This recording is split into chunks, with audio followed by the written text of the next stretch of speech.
So today we got Rob Labritz on the show a year ago, almost to the day before he got his tour card, actually right as he got his tour card for the Champions Tour. And we're going to do a little one-year recap at Rob's stomping grounds here at Glen Arbor. Yo, what's up, boys? How you doing? Welcome to GA. Nice to see you, man. What's going on? Thanks. I'm Ryan. Nice to see you again. Dude, it's gonna be great. All right, let's unload. Look at you. Rolling. All right, Rob.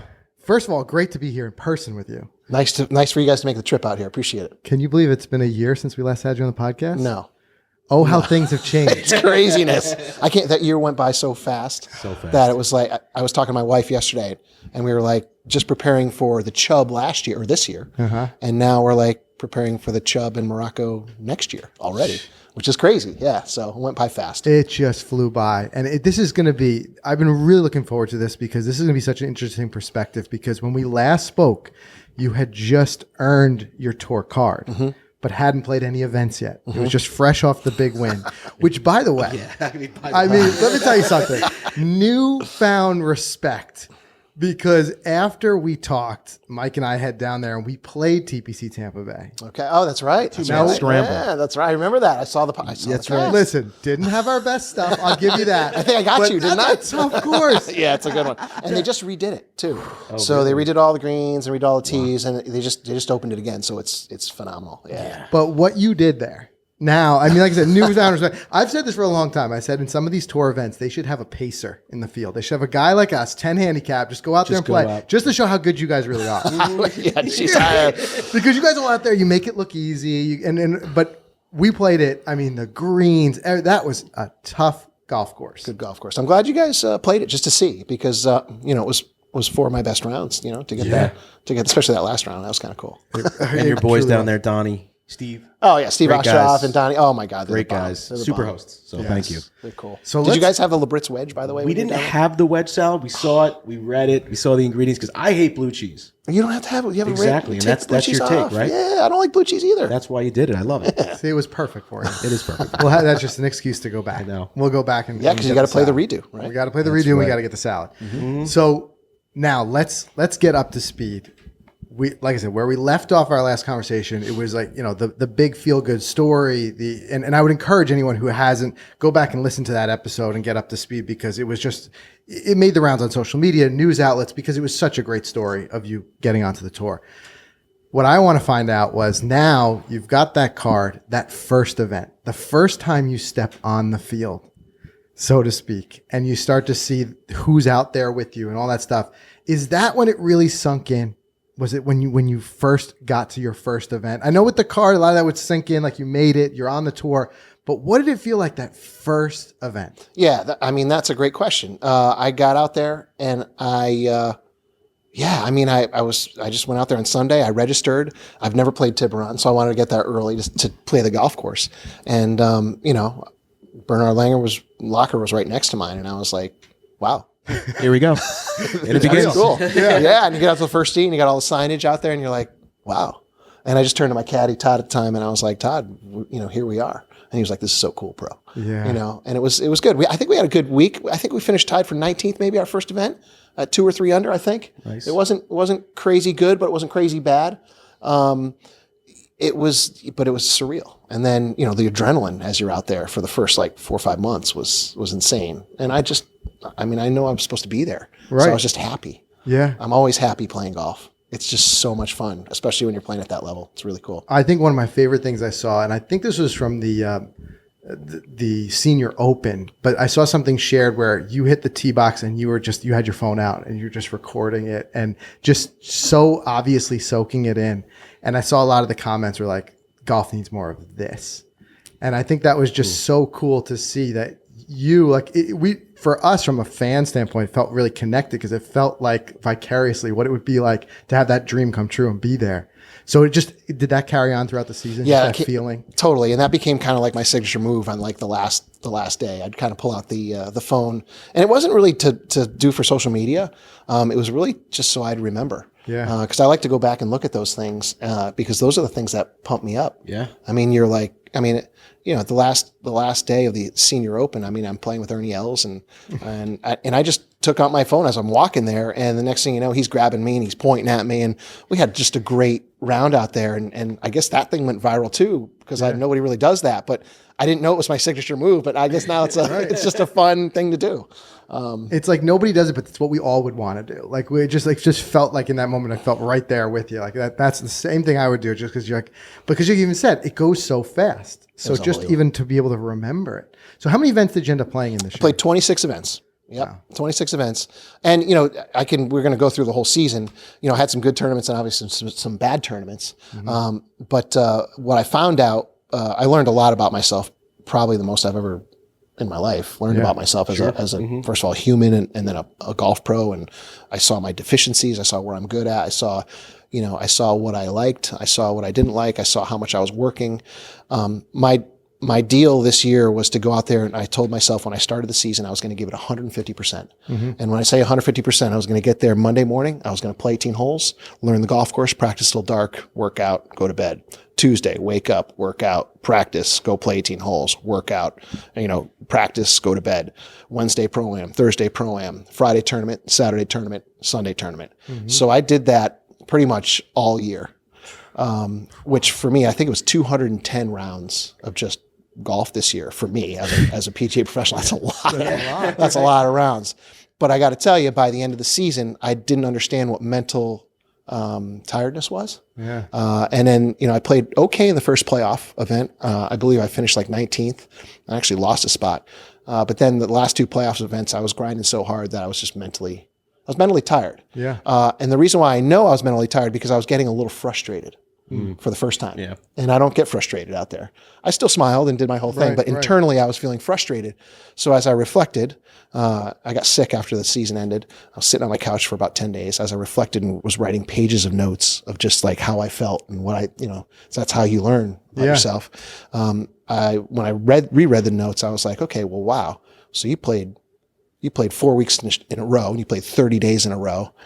How do you maintain mental strength? 30 days in a row, sure. I don't know. And then you have 2 or 3 days off. I'd come back here. I'd, shake some hands and see some people, and then I'd go right back on the road again for 3 weeks. Mm-hmm. So mental tiredness is physically I was great. Yeah. But mentally, I started to get a little bit. I wasn't hitting great shots. Right. I was making dumb mistakes out there. So this year, where I finished on the money list, from what I've heard, I'm going to get in a bunch of events, which is fine. My foot is still in the door. Terrific. I didn't obtain my goal of finishing in the top 36, which was a bummer. After the season went over, I went a little dark for about a week because, you have these goals, you set them, you want to obtain them. Right? Sure. But after the season, a bunch of guys came up to me in the tours, and they said, listen, you're going to play in plenty of events next year. Yeah. So just, learn from what you're learning from and go out there and, I'm going to win this year. Next year, 2023. So on that note, for our viewers who don't understand maybe how the Champions Tour works, you finished, I believe, in 41st, and 36 is the target. So there's 2 lists. There's a money list, and then there's a Charles Schwab Cup point list. Right. And the point list is there because when you get into the playoffs, the points start to double as the fields are cut. Okay. So I finished actually 37th on the overall money list, and then I finished 41st on the Charles Schwab Cup point list. And I guess they go off the Charles Schwab Cup point list. Mm-hmm. Shane Birch finished 37th on the Charles Schwab Cup point list, and it was only by like $80 or $90. It was a very small margin. And I saw him after he made bogey in the last hole of the last event to finish 37th, and he was distraught, and he's a big, great guy, and I felt for the guy, right? Because you just. But from what I've heard, I got a great call from Paul Stankowski on Thanksgiving. He's actually 1 spot behind me on the money list, and he said, "Rob," he goes, "I got some good news for you. I did some work. I looked at the last 4 or 5 years, looked at like 37 from 45, and I did all the tabulations, and it looks like we're going to play in a lot of events." And he goes, "And I just withdrew from Q School." And he's a a space behind me on the money list. Yeah. So he feels that in his position, in my position, that we're going to get in a good portion of the events. Because, Fred Couples isn't going to play every week. Right. Ernie Els isn't going to play every week. Right. And whereas, guys like me and Paul, we would love to play every week because we're not Fred Couples or Ernie Els. Right. We're still trying to make our livings. So, so I'll be able to get in a bunch of events, and it'll probably have to wait until, the Friday before the event to see if I'm actually in. But I've got a Tour Links app, which kind of shows you where you are. And I think I got a sponsor's invite into the Chubb, which is one of the first events if I need it. And then we're going to get rolling, man. Yeah. That's awesome. That's great. And I won't have to play on Mondays and Tuesdays anymore. Because I've learned all the golf courses. That's the reason I went there. That's true. There you go. Because these guys have been playing these courses for 15, 20 years. I was going to ask you that. I mean, you see some of the winners that like Alker, like these guys who've won multiple times. Is it obviously they're great golfers, but do they just know these courses inside and out, or is they just hot this year? Steven Alker didn't know the courses like Ernie does, because he's a journeyman and he played in the Nationwide, and he is an inspiration. I mean, here's a guy, him and his wife Tanya. They're just great people. He had an unbelievable year. Sure. Just my hat's off to him because he's just a great guy, great ambassador for the Champions Tour. But he kind of one-upped me because he didn't see all these golf courses and he went in there and won. Yeah. So, I mean, it's like, I can't use that as an excuse. Right. But, I'm going to use that as an excuse.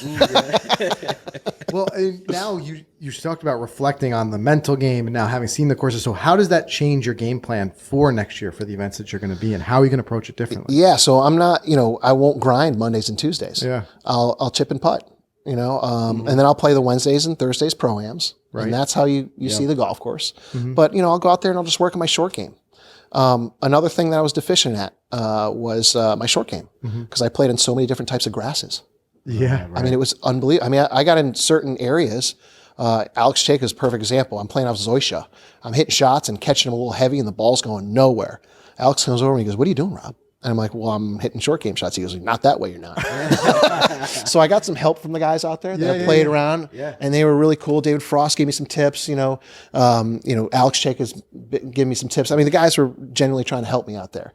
So of course, when I went out there and had to learn new techniques for different grasses, then I'm putting that in the week too. Yeah. So it's not like you're just learning the courses; you're actually working on your technique to get different grasses. So it was a big learning curve this year. But ultimately. Again, felt pretty upset with myself at the end of the year, but after I reflected and talked to a bunch of my sponsors and my friends, they're like, "Listen, you did a great job out there." Well, you set high goals for yourself. Yeah, I think every person does, though. Yeah. I mean, but maybe I don't know. Maybe that's why I am where I am, right? Because I put those high goals out there because I know I can obtain them. So how would you report card grade this year? 3 top 10s. Yeah. I mean, report card cuts made, amazing. I mean, come on, you were every event for the most part. Well, but there's no cut on the Champions Tour. There's only 3 rounds, except for the majors. Except for the majors. But I did I made the cut in the Senior Open, finised 4th, right? Missed the cut. I'm just used to seeing his name on the leaderboard every week, so I just assumed there was cut. Rob made the cut again. I just Rob's playing great this week. No, it's okay. That's one of the good things about being on the Champions Tour. True enough. But your question was, what am I going to do for report card? Great. Report card. I gave myself a D and a C when I first walked off that golf course, right? At the SAS or whatever the last event was, either Dominion or SAS. And, I was pretty upset. And as I reflected, I had so many people in my coaches. My coaches actually broke down all my stats and they showed me where I was. And for every stat, I was above average, except for the chipping stat, which I was 1 point below tour average. But I was like 14 points below where Steven Alker was. And he actually won the Champions Tour Schwab Cup. So I've got some improvement to do. I know where I'm lacking. Yeah. And next year, we're going to be a lot more rested going into these events. There you go. Physically, I was good. Yeah. Mentally, I was gassed. Well, let's talk about that rested for a second, because one thing to say, and we talked about this extensively with the last podcast we did with you, is that you're not totally unfamiliar with tournament golf. You've played in many majors and things like that. But what is new is playing in this many events. So coming from a guy who also, you've got a family life, you've got the home here. What was that like? Physically traveling and week to week, 26 weeks on the road at least. How did you grapple with that? I've got my wife, Carrie's a rock star. She did all my travel. She booked all my stuff. I was going to ask you, Wow, yeah. are you on Expedia at night doing it? That's great. That was my wife. That's awesome. She is a rock star. I couldn't have done it without her. Yeah. You learn how much of a team is around people when you see this. I have a huge team. Glenn Arbor, the assistants, my trainers, my coaches, my wife, my family, my friends. Other golf pros. Jerry Kelly was part of my team early. Alex Chaka became part of my team. Yeah. David, any guy who gave me a tip was part of the team. Right. And a lot of guys out there were kind of pulling for me, which was kind of cool. Yeah. I just feel comfortable. I feel like I just belong out there, and I love being out there with those guys. I just love it. I mean, you could tell in your face. I mean, you walking up at the Pure on Pebble Beach, you just look, you're like, I'm here. I'm walking up the fairways. Nobody's here. It's like it's 70 degrees and there's not a cloud in the sky and the ocean's calm and you Pinch got me. Yeah, exactly. It was crazy. Wow. Yeah. So your wife was home with arranging the travel, and then you were just physically on the road. Is this a lot of driving, flying? Like, what were I think a lot of us who are wondering what it would be like, again, like living vicariously to be on tour in that capacity. What was it just like getting around week to week? Yeah, I mean, it's not as glamorous as y'all think. I mean, it truly isn't. That's what we wonder. Yeah, you after Sunday, I didn't drink during the week at all. I don't drink, but Sundays is, after we finish the tournament, I have a couple cocktails, right? Right. So I generally either flew out Sunday night or Monday morning. I would get to the golf course by about 11 or 12 o'clock. My caddy would meet me there. We'd practice for an hour or so. We'd go out and play 18. We'd practice till it got dark. We'd have some dinner, work out, go to bed. Wake up the next morning, work out, Right get back up, practice, go play 18 holes, practice after, stretch, work out again, eat, go to bed. It's kind of lonely. You're not always eating with people. Right. Sometimes you eat alone. Sometimes you get a DoorDash. Right. So, generally, the Champions Tour has 3 squares out there for you. They have breakfast, lunch, and dinner. Yeah. But sometimes they don't. So, you're always in a different courtesy car. I think I blew up Marriott. I'm now a Marriott Elite Gold Diamond. I was like, woohoo, this is kind of cool. Yeah, like 130 stays like last year in Marriott's. The glamorous part of it isn't there, but when you play well, it's really cool. Yeah. It's really cool. I can imagine. Senior Open was what a week. Oh God. Was there Glen Eagles, right?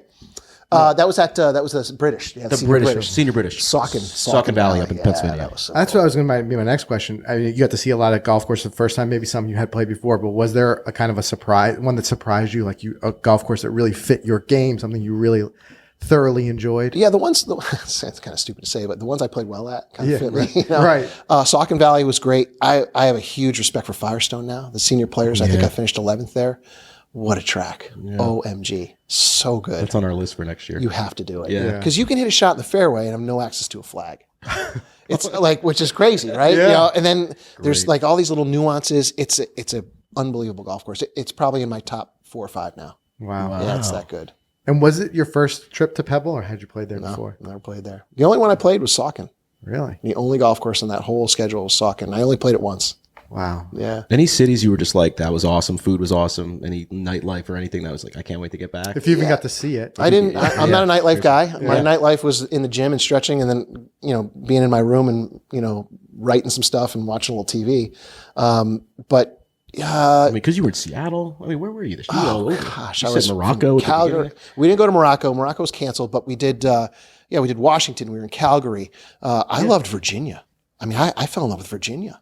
Yeah. Out of my talking about that on the craziness. South Dakota was beautiful. The people were so great. Pebble Beach is obviously beautiful. It's a little too much for me to drive around. People are kind of honking at you. Yeah, not maybe my cup of tea. A lot of stuff going on out there. Yep. Pebble Beach is awesome though once you're on the golf course. I bet. Just Mississippi. I've never been to Mississippi. I played the Rapiscan down there, which we don't have anymore. That was kind of cool. Yeah. I was close to my son. He came out and watched me for 3 days with that's great. his roommates and girlfriend and stuff. So every event that I went to, a Hogue Classic, one of my elementary school friends yells, "Rob Labritz." I haven't seen this kid since elementary school, John Holcomb. And that happened a lot in cities. I mean, I hadn't seen people in certain cities in 30 or 40 years when they're coming out of the woodwork. Yeah. It was really cool. That's wild. I love it. A lot of connections. And like I said, I know you've had the experience before at some of the PGA Champions and like that, but generally, like week in and week out, what was it like playing in front of crowds? Oh, I love that. Yeah. I love Do crowds. they fuel you? Do you feel like gosh, yeah. I mean, I'm the guy who likes to go talk. So, the guys out there have been doing this for a long time, right? Right. So I can't say that they're used to it. They're probably super used to it. And as you do something for a long time, you become blind with the stuff maybe around you.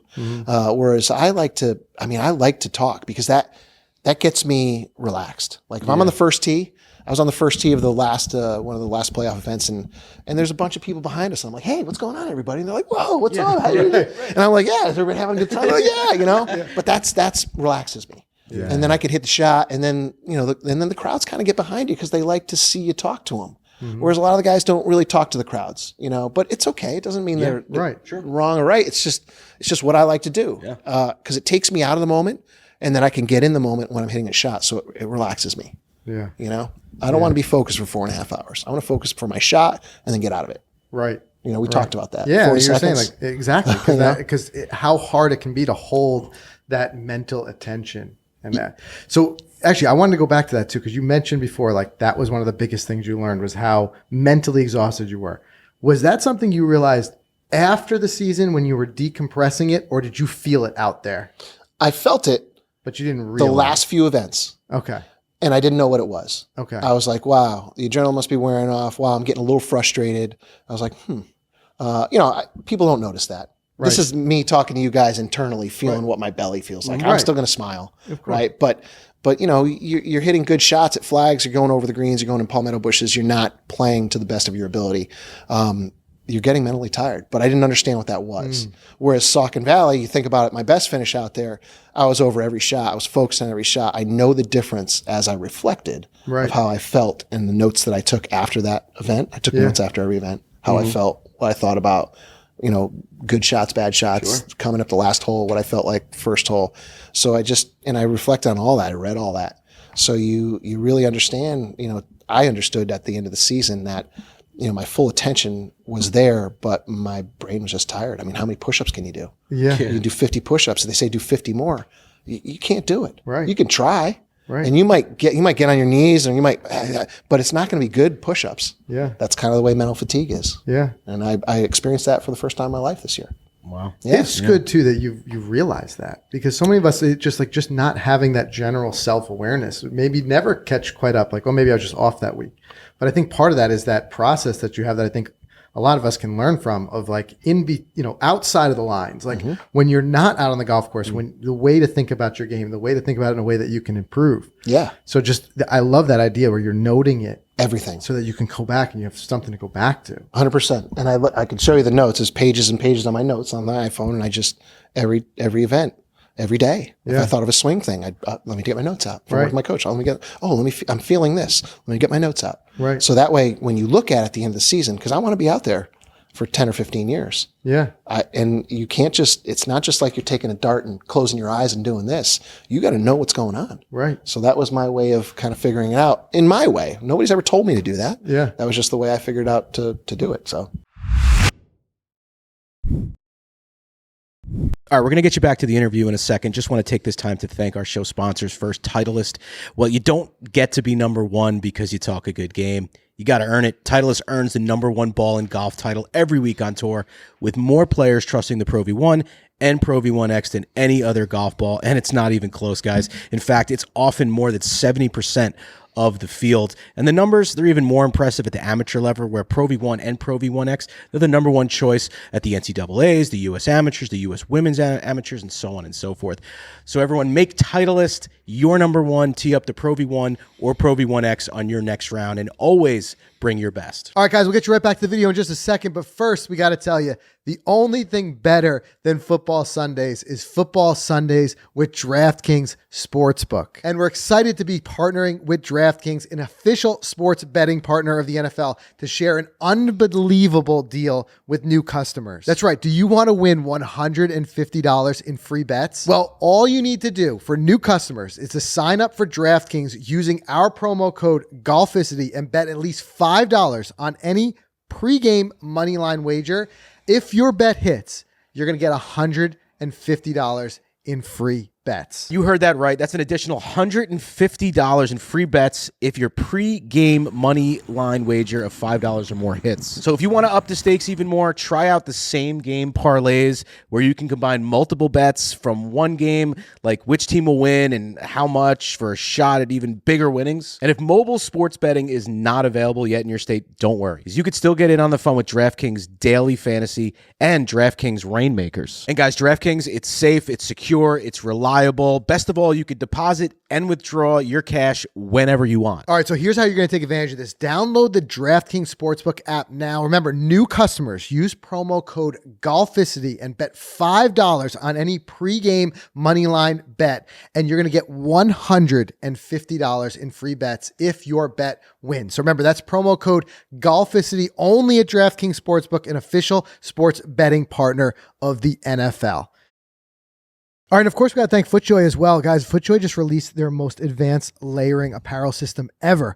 It's called the Thermo Series, and it has helped us play as the temperatures have dipped more and more. But what I like so much about it, this collection, it's got your base layers, you have your mid layers, you have your outer layers, and even pants, and they're all designed to move with you without restriction. Because at the end of the day, you can be warm, but you got to be able to swing as well. And FootJoy has done such a great job of making everything in the Thermo Series lightweight, so it reduces that bulk, but it's also temperature regulation. So you can layer up. We know sometimes temperature and the different conditions we face out there, it's not something that's static, it's dynamic, it's changing, and you can change with it as you kind of move through your layers, no matter how many layers are required out there. And the system just works so well together. So check out the Thermo Series. It's also some of the sleekest looking stuff we've seen them come out with. Love the colorways, love the designs, just great stuff. And we've been wearing it all the time. So you want to play even deeper into the season, you need to check out the new FootJoy Thermo Series. Find out more about the entire lineup at footjoy.com. All right, guys, let's get right back into our interview. And then for next year to combat that same thing occurring with just the mental, exhaustion. I know we talked about taking the grinding of Monday and Tuesdays out. Was there anything else you've kind of put in your game plan to combat that so you don't get to that point again? Yeah, I mean, the Mondays and Tuesdays I think are going to be the biggest thing. Yeah. Because by Sundays I was in contention 4 or 5 events where I was either leading after the second round and whatever, and I didn't finish well. Mm-hmm. And I know that had to do with, think about it. You're out there for 3 weeks. You just played your 21st straight day. And when you're in a tournament, you're grinding a little bit harder. Mm-hmm. Your focus is a little bit more because it's a tournament. Right. So you don't realize how much energy you're actually giving out when you do that. And then and I wanted to win so bad, guys. I mean, you know, I mean, so I may be pressed a little hard in the final rounds. Mm-hmm. Trying to make things happen instead of just going out there playing and having a good time. But again, all reflection. We take it in next year. We tweak a few things here and there. Worked with my coach the other day. He said we can improve a quarter shot around. You would have been here on the money list. If I had one shot back in the Senior U.S. Open, you can do this all day long. I'd be in the top 20, one shot. Because that's how much money it was, from 4th to 2nd. Wow. Yeah. That's incredible. Yeah, it's crazy. So a little bit is just like somebody taking a little bit of that desire to win pressure off while still retaining all that competitiveness and the want to win, but taking a little bit of the pressure edge off of it. Yeah, that was the hard, because that's the hardest part for me because I want it so bad. You guys know. I mean, I try to do everything I can to win. And when it doesn't happen, you got to reflect and figure out why you didn't and why you either played poorly or, and I noticed a few things too with my trainer and a new trainer that I'm going to start to work with. Curtis Jackson's been doing great with my body. I'm injury free. I met Elker's trainer out there, Tyson, and we're going to start doing some stuff together. He noticed a few deficiencies in my body. Mm-hmm. We did a physical screening the other day. So, those things are going to, it's maybe a quarter shot around. That's all you need. Right. So. I mean, speaking with, it had to be harder. I know you're a guy who maintains a really well-balanced diet and things like that. It had to be harder to do that on the road. So that's the funny part. So, and not to promote a product, but I started drinking this stuff, Athlete, a year ago. It's one of my sponsors, right? Athlete, right? Yeah. I started before Q school, and it was like one of these things where it tastes good, tastes like Tang, and I was like, okay, got the B vitamins, and it's all natural, ashwagandha and turmeric and all that stuff. I had my blood drawn. I got my physical at the end of the season, and I ate good, right? I enjoyed some steaks out there. I enjoyed a few desserts, which I normally don't do. And I thought that this year was going to be my worst year ever for having my blood drawn. Right. And it was my best year ever. Really? And I attribute it all to Athlete. There you go. We're going to have to check that out. I'm telling you. I mean, we say even just the few short weeks that we travel and we're so busy. We're so I feel like that's when all the stuff goes out the window. Yeah. Like all the good eating we do at home. So just the challenges of being on the road. You got to find the little things that actually make it better. And that was a big thing for me. Yeah. A drink. Right. but it's a natural drink and it just helps your body. That's crazy. Cool. Yeah. So anyway, that's pretty cool. Love it. Okay, thank you. You're welcome. I just turned 40. RL Golf 15 if you want to go athlete. You save 20%. Done. Well, I'll tell you what. Now, we talk about how it was such a feel good story coming out of Q School last year. Now we've got, I think it was 5 guys who got through. Richard Green. Another great stories. Yeah. And it's just like, just the emotion of seeing, similar to with yours, like people who've grinded for a long time and knocked on that door for so long and finally getting through. So now that you're 1 year ahead of them, what kind of advice would you have for them? Well, so Wes Short has been out there. Okay, so he lost his card this year, but he just finished second, I think, to get his card back. Right. Wes has been out there a long time. He's won out there. Richard Green, I played with in the Senior PGA Championship up at the KitchenAid in Michigan. Lefty, really good, solid player. I mean, he's going to do great out there. Tim O'Neill, he got a few sponsors invites. I met Tim when we were out there, and I met Tim a long time ago, but he's another great player. Yeah. So you got some really solid guys coming out to come out and compete. Yeah. What advice would I give them? You got to start somewhere. I mean, I threw myself into 150%, and I was like, I'm going to just, I hate to say balls to the wall and make sure that I can just get everything done. I might burn myself out, which I did, but you learn from that. Then you reel it in. I would tell them to not go my route. I would say go a little easy on yourself. You're out there, and that's all you get to do is play and practice. That's all you want to do. Right. Yeah. But you can't. It sounds so counterintuitive because you want to and you have time to, but you can't. Yeah. It's just going to do you a disservice. And I feel like that's something you could have only learned from experience. Only way. No one could have told you that. Nope. Because you get that in your mind, like, I'm going to grind it out and I'm going to go, as you say, fully. I'm in better shape than most of the guys out there, not knocking any of the guys, but because I try to. And I knew physically I was going to stay there. Yeah. But then the mental part is what, where you fall short. And that's what happened. So, but now I know this year. So if I could tell them one thing, it's just, go out there, play your pro-ams, do one practice round and relax and just, it'll be fine. That's cool. It'll be fine. And then you personally, do you have an event you have your eyes really set on specifically? Was there a place you feel like I did well there, I could do even better? Something that's going to get even more of your attention, or the senior majors? Yeah. The majors. I want to win the senior PGA and the senior US Open. I was so close in the senior US Open. Yeah. And really any tour event, but the senior majors, I've always said I want to win senior majors. Yeah. So I'm going to focus on senior Will there majors. be any difference in prep for those weeks? Will you go and will you do a Monday that day or something a little bit different? Or you just kind of keep your pace? Now it's going to be Mondays and Tuesdays. I'm going to go a little easier on myself. Yeah. That's going to be big for me. Even on major weeks? Yeah, even on major weeks. Okay. Because, you get out there and you see the crowds and the fans and you want to be out there. You feel like you need to be out there because it's your job. Right. And you feel like, okay, well, I'm going to practice. I'm going to practice because I need to, because I'm a professional golfer. But you actually do yourself a disservice because you get mentally tired. Yeah. So I'm going to take those Mondays and Tuesdays, maybe work a couple hours, stretch a little more, do a little more visualization. And then, Wednesdays and Thursdays, we play our pro-ams. So I'll play Wednesday, Thursday, Friday, Saturday, Sunday, and I'll be ready for Sundays come along when I get myself in contention. Yeah, you've seen the course enough at that point. It's always wondered because I see some of these guys like on the PGA Tour who will go like to Augusta a week early or something, and then it just feels like they're playing it for 2 weeks ahead of something. It's hard to not play Augusta when you can play it. When you can. It's like, I think I got to play it. Yeah. Maybe that's it. Maybe it's not prep. It's just an excuse to get those rounds in. At Augusta, I think that's probably a little bit more than prep. Yeah.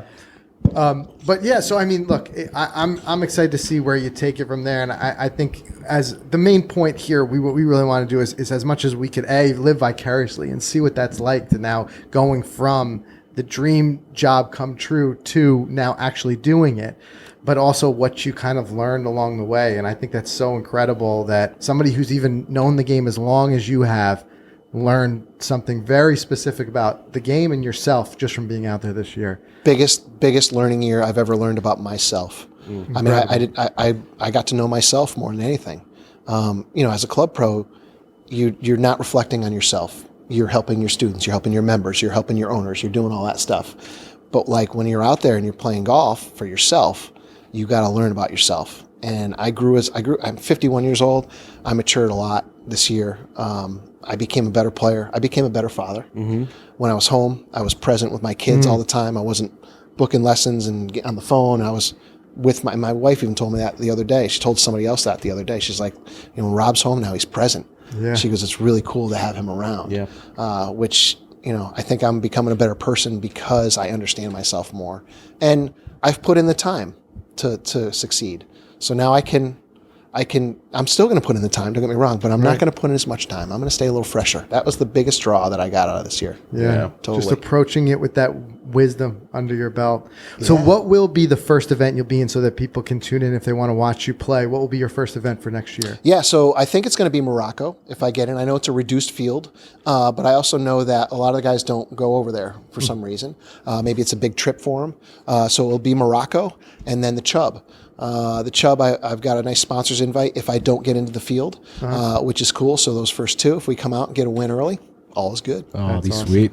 Or you could just do what I do, is I have you as a favorite on the PGA Tour app, which can be good and bad because anytime you tee off, it lets me know. Cool. But it tells me everything. It tells me if you triple bogey. It tells me if you birdie. So some notifications triple bogey in your first holes. I mean, come on, dude. Well, you know what I mean. But I get all the updates on you. I turn those alerts off. Most are for better Mike. than good. Like, bad. It's just that. I had those alerts on for Mike, but I was getting too many triple bogeys. So Yeah, then he just turned them off. I just turned those right on.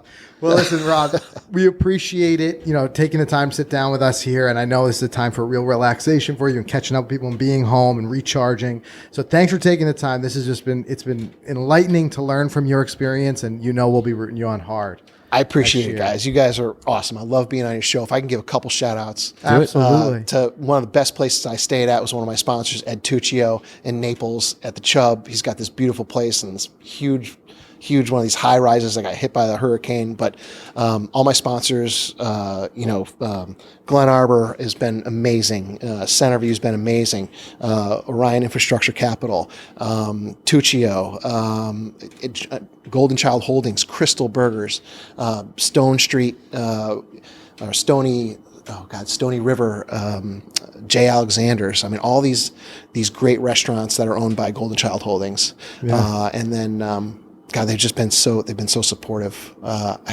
Am I forgetting somebody? I'll tell you what, I love that though, because we get so used to seeing Athlete, which we just talked about. That's Thank right. you.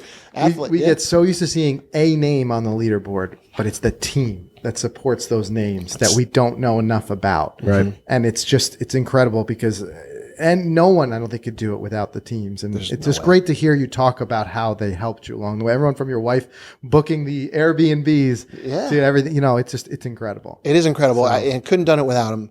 Orion Infrastructure Capital, one of my members. Thank you. Big thank you to everyone and the club here. I mean, the owners and the members here they made it so easy for me this year. They keep your desk warm for you? They kept my desk warm for me. Yeah, and paychecks were coming in, so we didn't have to worry about it. Expenses. It was really comfortable, and just amazing team behind me. So thank you. I think there's a lot of people who want to see that you succeed, and we'll all be there cheering when you do get that first one. I can't wait because we better do the podcast right after, so we can start going woo because it's gonna happen, baby. I'm moving from Mike to get on a plane. He's in the lead. We're gonna get there and get that podcast. All right, Rob. Thanks again. I'm sure this won't be the last time on the podcast, but cool. Thanks for coming on. Thanks, boys. You guys are awesome.